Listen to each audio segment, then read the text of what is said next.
Everybody saw it. You can't get around what everybody saw. Look, it wasn't a legit knockdown like he hurt Tank. Tank did have some in his eyes.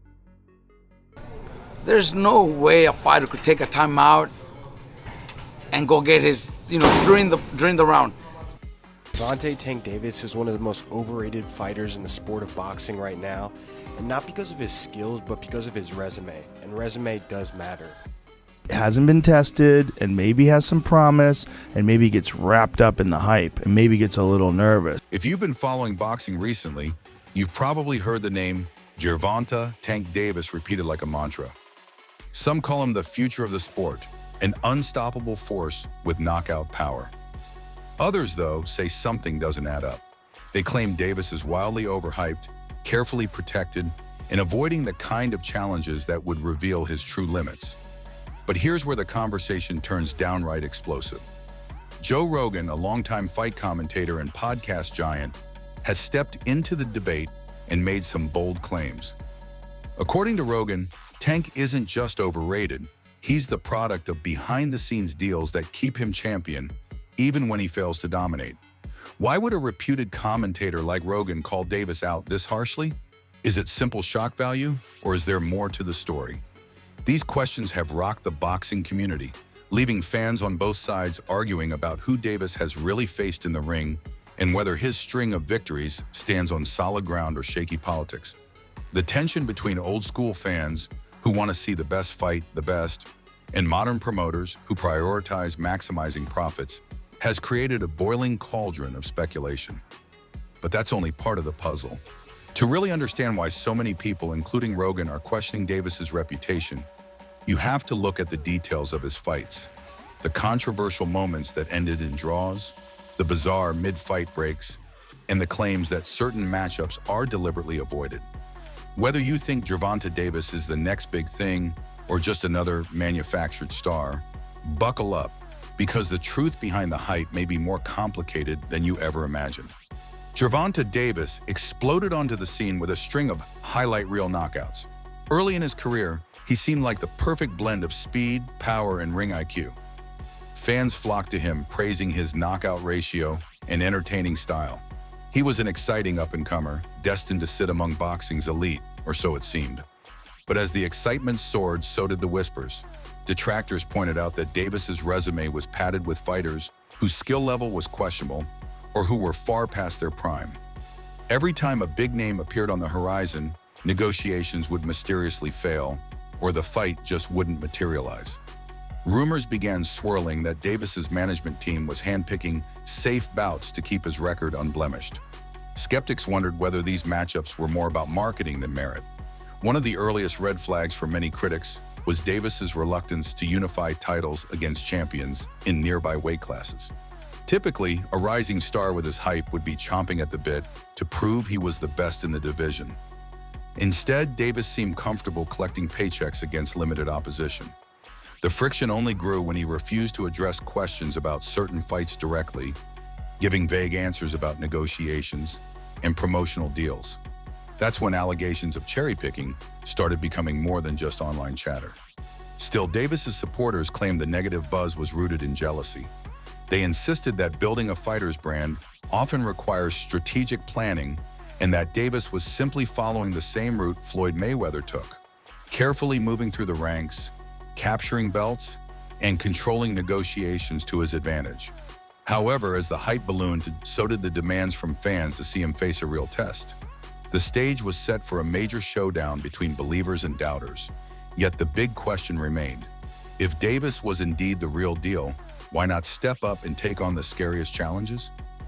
That lingering doubt only deepened once Joe Rogan joined the conversation.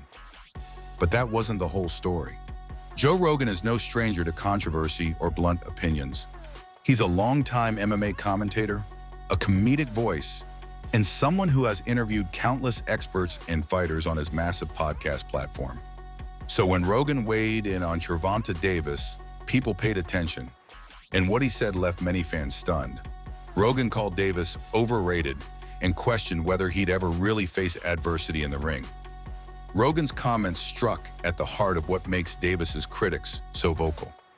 One of the biggest points Rogan hammered home was the sight of Davis taking a knee mid-fight. In Rogan's view, a true champion doesn't look for a breather under pressure. Instead, they grit their teeth and fight through adversity. Some fans brushed off Rogan's words as harsh or even biased, but his critique echoed the sentiments of longtime boxing observers who felt Davis was getting too much credit without enough high-level tests. Rogan also highlighted how referees and officials seemed to cater to Davis during controversial moments. In the Davis versus Lamont Roach fight, more on that in a later section, Rogan argued that the rules were loosely enforced to Davis's benefit. A fighter can't just decide to take a knee and pause the action, especially not when they're the defending champion. For Rogan and others, that moment epitomized why they believe Davis is being shielded by something bigger than just luck. To some, Rogan's words were a rallying cry, proof that even influential commentators see the glaring problems. But to others, it felt like an overreach. They pointed out that Davis still has knockout power, undeniable speed, and a style that mesmerizes casual fans. Yet it's exactly this clash of perspectives that has propelled Davis's name into the stratosphere of heated boxing debates. When Joe Rogan speaks, the sports world listens, and the fact that he aimed his criticism right at Davis turned up the volume on an already noisy topic.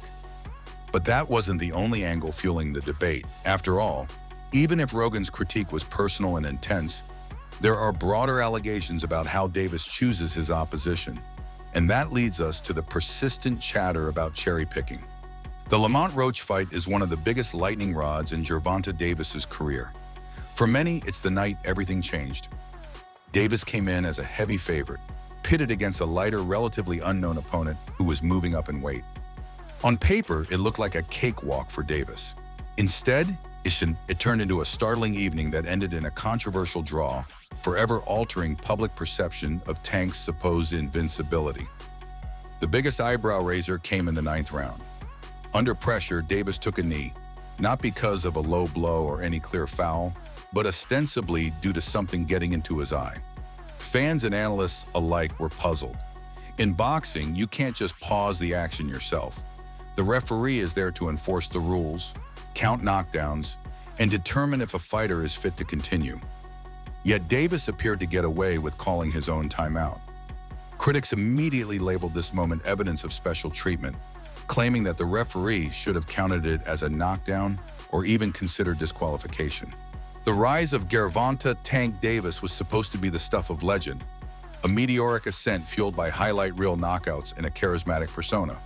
Instead, it has morphed into a minefield of debates about questionable matchmaking, possible officiating bias, and a reluctance to engage with the sport's real lions. Joe Rogan's pointed criticisms lit a fire under these controversies, but the concerns had already been simmering among fans who felt that Davis's record might be more smoke than substance. The reality is that Tank Davis stands at a pivotal juncture. He can acknowledge the criticisms, step up to the biggest fights available, and prove once and for all that he is more than hype. Or he can continue down a path that appears to favor easy paydays and carefully managed matchups. Both roads carry enormous consequences for his reputation, legacy, and earning potential. Right now, it's anyone's guess which choice he will make. So is Davis really overrated, or is he simply misunderstood? Are promoters to blame, or is Davis himself orchestrating every move behind the scenes? The truth probably lies somewhere in the murky middle. But if one thing is obvious, it's that fans won't settle for just another mismatch. They want spectacle, they want undisputed glory, and they want their champions to earn that title in the hardest way possible. After all, a champion's true test is how they perform when they're up against the best. And if Tank Davis wants to wear that crown without question, the time may have come for him to put everything on the line. Will he step up to the challenge, or will the rumors win out? Only the ring and the fighters brave enough to meet him there can answer that. Thank you for watching. Don't forget to share your thoughts below. Who do you think would truly test Gervonta Davis? Let the debate rage on.